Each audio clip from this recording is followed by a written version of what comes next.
ہمارے باپ خدا اور خداوند یسوع مسیح کی طرف سے تمہیں فضل و اطمینان حاصل ہوتا رہے۔ میرے عزیزو، جیسا کہ آپ جانتے ہیں آج گڈ فرائیڈے ہے۔ خداوند یسوع مسیح نے ہماری خاطر صلیب پر اپنی جان دی۔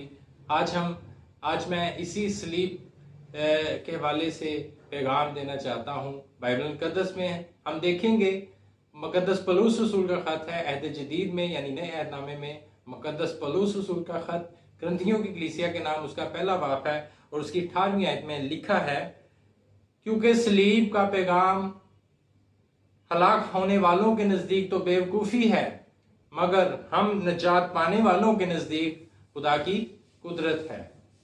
خدا کے کلام کا پڑھا اور سنا جانا ہم سبوں کے لیے باعث برکت ہو۔ خداوند کا شکر ہو۔ میرے عزیزوں،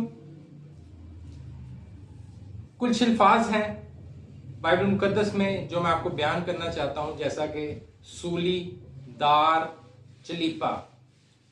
یہ وہ الفاظ ہیں، اس لکڑی کے لیے الفاظ استعمال ہوئے ہیں جس پر مجرموں کو لٹکایا جاتا تھا۔ سولی کا لفظ ہمیں نئے عہد نامے میں نہیں ملتا، بلکہ پرانے عہد نامے میں سولی کا لفظ ہے۔ اور سولی ایک سیدھی لکڑی ہوتی تھی اور امالیکیوں کے دور میں یہ سزا دی جاتی تھی مجرموں کو، اور یہ بہت ہی عبرتناک اور لعنتی اور منحوس موت قرار دیا جاتا تھا، کیونکہ اس سیدھی لکڑی پر مجرموں کو پرو دیا جاتا تھا۔ اسی طرح صلیب جو ہے، صلیب نئے عہد نامے میں ہمیں صلیب کا لفظ ملتا ہے، پرانے عہد نامے میں صلیب ہمیں لفظ نہیں ملتا، اور یہ تقریباً 56 دفعہ صلیب کا لفظ انجیل مقدس میں استعمال ہوا ہے۔ میرے عزیزو، صلیب جو ہے، اس سزا کو فنیکیوں نے شروع کیا تھا۔ صلیب کی سزا کو فنیکیوں نے شروع کیا، آہستہ آہستہ یہ دوسری اقوام میں رائج ہوئی، لیکن رومی حکومت نے اس کو بڑے پیمانے پر استعمال کیا اس سزا کو۔ لیکن رومی حکومت رومی شہریوں کو یہ سزا نہیں دیتے تھے، بلکہ دیہاتیوں، غلاموں اور بدترین مجرموں کو یہ سزا دی جاتی تھی۔ اسی لیے اس روایت کو قائم رکھنے کے لیے پطرس رسول کو تو صلیب دی گئی، لیکن مقدس پولس رسول چونکہ وہ رومی شہری تھا، اس لیے مقدس پولس رسول کو صلیب نہیں بلکہ اس کے سر کو قلم کر دیا گیا۔ خداوند یسوع مسیح نے صلیب پر ہمارے گناہوں کی خاطر اپنی جان دی، اپنا خون بہایا۔ چونکہ صلیب ایک لعنتی اور عبرتناک اور منحوس موت تھی، لیکن خداوند یسوع مسیح نے اپنی جان دے کر صلیب کو اعلیٰ مقام عطا کیا، اور مسیحی علم الہی میں صلیب کو اعلیٰ مقام حاصل ہوا۔ صلیب خدا اور انسان کے درمیان ایک صلح کا نشان ہے۔ چونکہ خداوند یسوع مسیح نے ہم گنہگاروں کی خاطر صلیب پر اپنی جان دی، اور ہمارے لیے یہ نجات ہے۔ صلیب ہمارے لیے نجات ہے، اور صلیب ہمارے لیے ایک بہت بڑا اعزاز ہے، اور صلیب جو ہے انجیلی ایمان کا مرکز ہے۔ اسی لیے دنیا کی نظر میں صلیب کا پیغام تو بیوقوفی ہے، لیکن ہم نجات پانے والوں کے نزدیک خدا کی قدرت ہے۔ میرے عزیزو، صلیب کا پیغام کیا ہے؟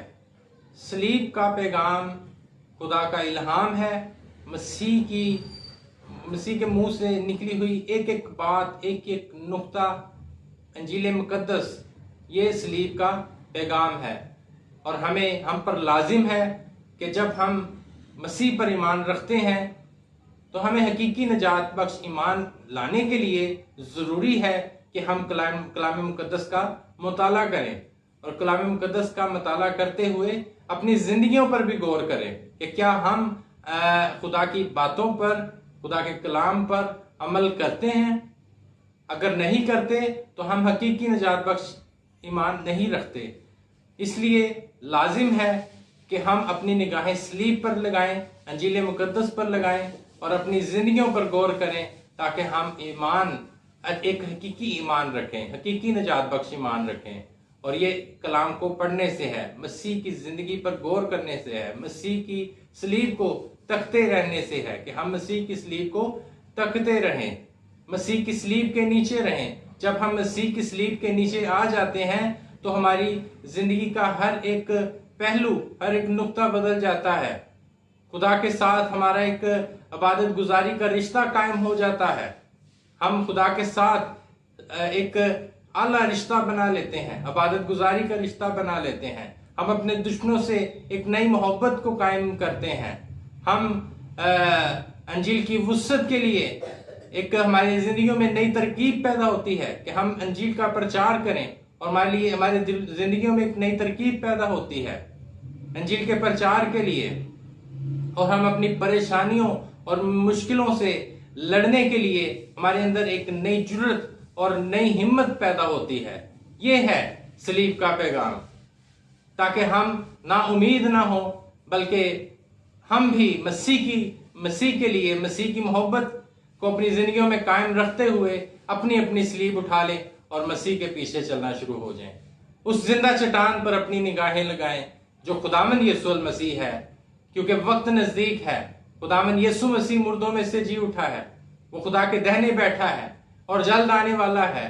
اب وقت کم ہے، اس لیے ہمیں چاہیے کہ ہم وقت کو غنیمت جانتے ہوئے وقت کو ضائع نہ کریں، بلکہ ہر وقت اٹھتے بیٹھتے سوتے جاگتے ہر وقت مسیح کو یاد رکھیں، اس کی محبت کو یاد رکھیں، اس کے دکھوں کو یاد رکھیں، اس کی صلیب کو تکتے رہیں، تاکہ جب وہ خداوند یسوع مسیح آئے تو ہم ہوا میں اڑ کر مسیح کا استقبال کریں اور برہ کی شادی کی ضیافت میں شامل ہو جائیں. میرے عزیزو، خداوند آپ سب کو بڑی برکت دے، خداوند آپ کے ساتھ ہو. میرے لیے بھی دعا کریں، مجھے بھی اپنی دعاؤں میں یاد رکھیں. God bless you. آمین.